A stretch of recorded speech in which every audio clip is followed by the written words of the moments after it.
Hello student, मैं राजकुमार सैनी आप सभी छात्रों का राजस्थान अकेडमी चूरू द्वारा संचालित इस ऑनलाइन पाठ्यक्रम में हार्दिक स्वागत करता हूं। प्यारे बच्चों, आज हम पढ़ रहे हैं अपना नया टॉपिक भिन्न के बारे में। तो देखो, भिन्न के बारे में आपको याद रखना है, यानी P/Q फॉर्म में या P/Q रूप की जो संख्या है वो क्या कहलाती है? भिन्न कहलाती है। तो ये आपको ध्यान में रखना है कि अगर कोई P/Q रूप में संख्या आ रही है तो क्या कहलाएगी? आपकी भिन्न कहलाएगी। जैसे अगर आप इसमें एग्जाम्पलों की बात करें तो मान लो 1/2 है, 3/4 है, 6/5 है, ये सारी की आपकी भिन्न है। ठीक है ना। अब देखो, ये तो आपने अभी भिन्न के बारे में जाना कि भिन्न होती क्या है, भिन्न किसको कहते हैं, ये हमें अभी भिन्न के बारे में जाना है। अब देखो, भिन्न के कुछ प्रकार हैं जिनके बारे में भी आपको भलीभांति जानना है। तो सबसे पहले बात कर रहा हूँ मैं उचित भिन्न के बारे में। देखो, उचित भिन्न में आपको याद रखना है, जब अंश का मान हर से छोटा हो तो वह भिन्न उचित भिन्न कहलाती है। वह भिन्न उचित भिन्न कहलाती है। इसकी अगर हम एग्जाम्पल देखो बात करें तो जैसे मान लो मेरे पास आ रहा है 1/2, 3/4, 5/6, 1/3, ये सारी क्या है? उचित भिन्न। क्योंकि सब में देखो अंश का मान हर छोटा आ रहा है, एक छोटा इसे सब छोटे आ रहे हैं ना। तो छोटा आने का मतलब आपको ध्यान रखना है, जब आपका अंश का मान हर से छोटा आ जाए तो वह भिन्न हमेशा क्या कहलाती है? आपकी उचित भिन्न कहलाती है। अगला पॉइंट देखो, नेक्स्ट इसमें पॉइंट आपका आता है अनुचित भिन्न। देखो, अनुचित भिन्न के बारे में आपको याद रखना है। अनुचित जो भिन्न होती है उसमें आप याद रखोगे कि अंश का मान है वो हर के मान से क्या होता है? बड़ा होता है। तो आप लिखोगे, जब अंश का मान हर के मान से बड़ा हो तो वह भिन्न अनुचित भिन्न कहलाती है। वह भिन्न अनुचित भिन्न कहलाती है। अगर आप देखो इसके एग्जाम्पलों की बात करना चाहें तो जैसे मान लो अंश का मान इस बार क्या आएगा? बड़ा आएगा। जैसे मान लो मेरे पास 5/3 आ रहा है, 6/2 आ रहा है, 11/3 आ रहा है, या 7/5 आ रहा है। ये सारी की आपकी अनुचित भिन्न है। तो अभी तक आपने उचित भिन्न और अनुचित भिन्न के बारे में जाना है। अब देखो आगे हम और भी जान रहे हैं। जैसे एक आती है आपकी मिश्र भिन्न। देखो, मिश्र भिन्न क्या होती है? हम अभी मिश्र भिन्न के बारे में बात कर रहे हैं। तो देखो, जो मिश्र भिन्न होती है उसमें आपको ध्यान रखना है, यानी जब आप बात करें किसकी? मिश्र भिन्न के बारे में, तो मिश्र भिन्न में आपको ध्यान रखना है, जब कोई भिन्न एक पूर्ण संख्या तथा एक भिन्न का मिश्रित रूप हो तो वह मिश्र भिन्न कहलाती है। मिश्र भिन्न कहलाती है। तो ध्यान रखना है, एक तो क्या हो? वो पूर्ण संख्या का रूप हो, एक कोई भी भिन्न का, दोनों का मिश्रित रूप हो तो उसको आप क्या कहेंगे? मिश्र भिन्न कहेंगे। इसके बाद देखो, आपको दशमलव भिन्न है उसके बारे में भी याद रखना है। दशमलव भिन्न, देखो जो दशमलव भिन्न होती है उसके बारे में आपको याद रखना है, जब किसी भी भिन्न में हर का मान 10 या 10 की घात के रूप में हो तो वह दशमलव भिन्न कहलाती है। दशमलव भिन्न कहलाती है। और इसके लिए आप लोग कुछ एग्जाम्पल देख सकते हैं, जैसे मान लो 3/10 है, 4/100 है, 11/1000 है। ये सारी की सारी क्या कहलाएगी आपकी दशमलव जो भिन्न होती है वह कहलाने वाली है। इसके बाद देखो हम आगे नेक्स्ट बात कर रहे हैं किसकी, आपने दशमलव भिन्न के बारे में बात कर लिया है। इसके अलावा देखो एक आप जो वितत भिन्न है उसको भी आप यानी याद रख सकते हैं, वितत भिन्न, वितत भिन्न। तो इसमें आप लिख दोगे जब किसी भिन्न का हर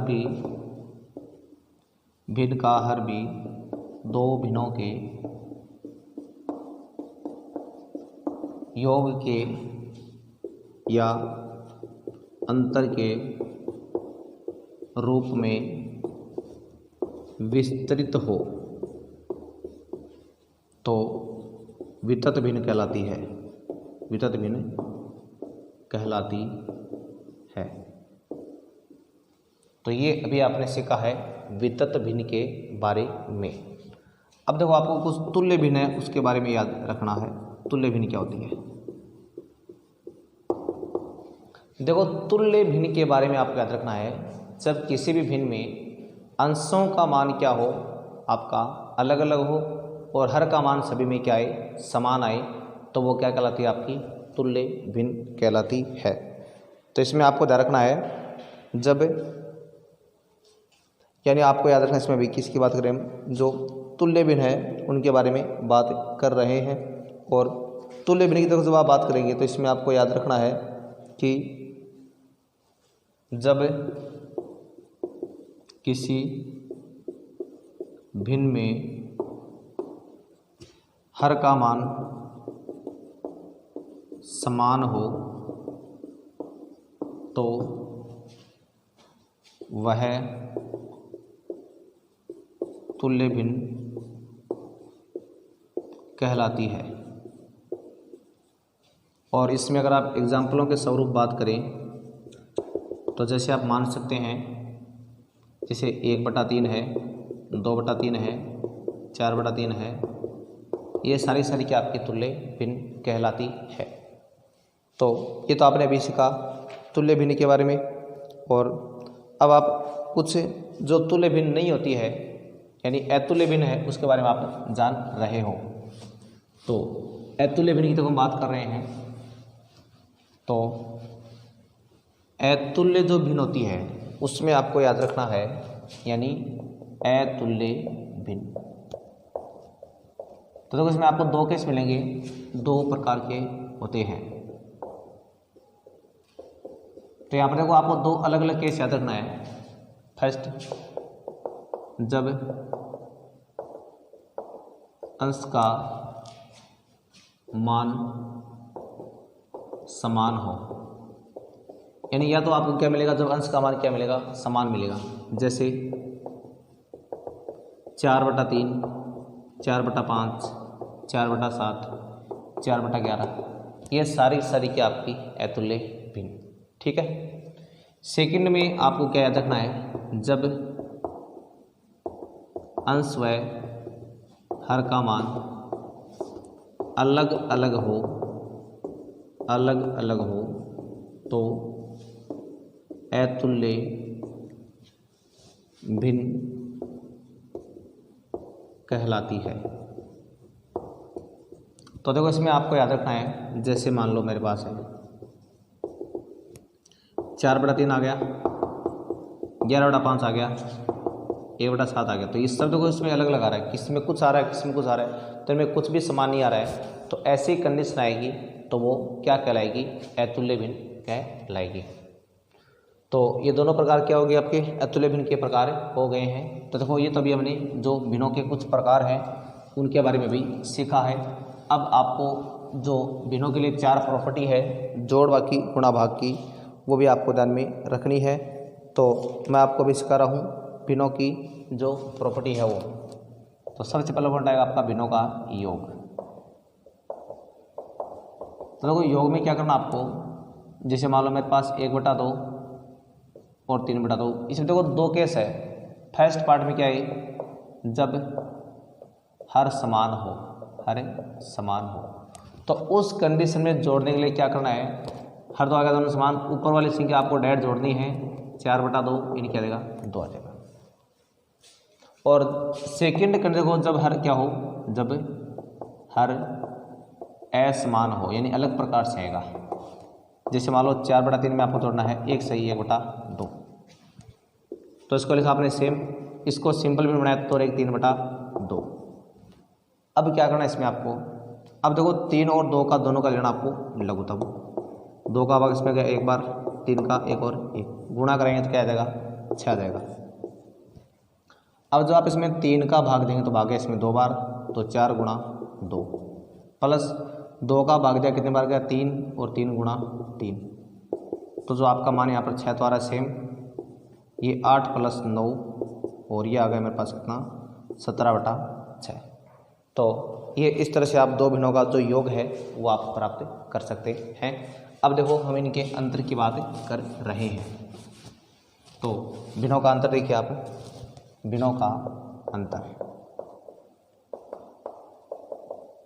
तो अंतर में देखो याद रखना है, इसमें चाहे संख्या कैसी भी, जैसे मान लो अगर दोनों समान आए, जैसे मान लो अगर हर का मान समान आ रहा है तो उसमें कोई फर्क नहीं पड़ेगा, सीधा क्या करना है इसको घटाना है, 3/3 यानी 1।